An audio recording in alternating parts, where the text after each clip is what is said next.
Salam semesta, hidup itu jalan. Menjadi pribadi penuh arti lewat kisah para nabi. Berhenti melakukan perbaikan. Kawan, inginkah engkau seperti seorang abid, yakni ahli ibadah dari Bani Israel yang ditipu iblis?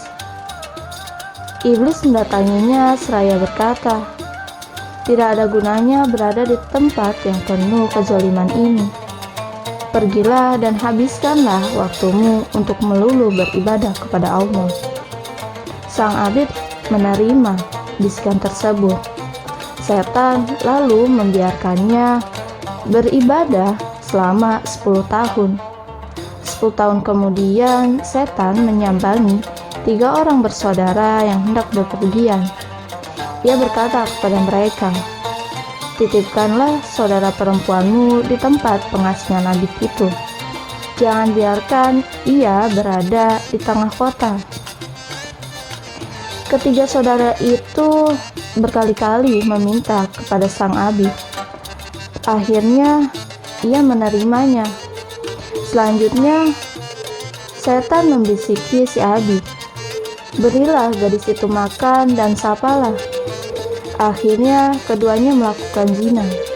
Gadis itu hamil dan sang abid takut aibnya diketahui saudara-saudara si gadis. Ketika mereka kembali dari perjalanan, sang abid lalu membunuh si gadis beserta anaknya.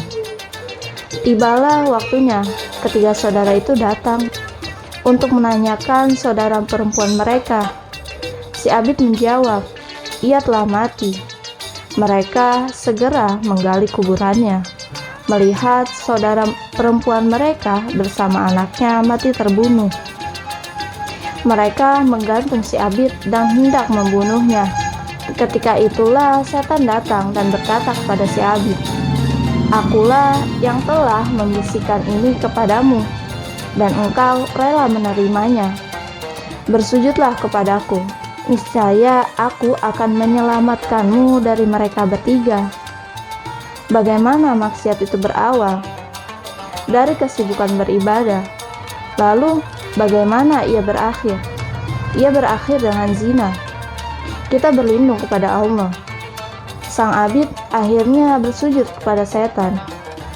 Dan saat bersujud itulah nyawanya dicabut. Awalnya adalah berhenti melakukan perbaikan di muka bumi.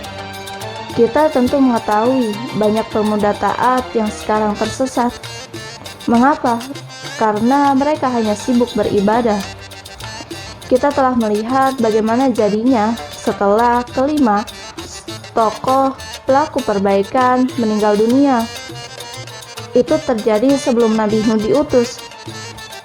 Dengan begitu, penduduk bumi menjadi tak tentu arah dan melakukan banyak penyimpangan.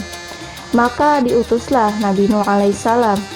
Ia terus berdakwah selama 1000 tahun.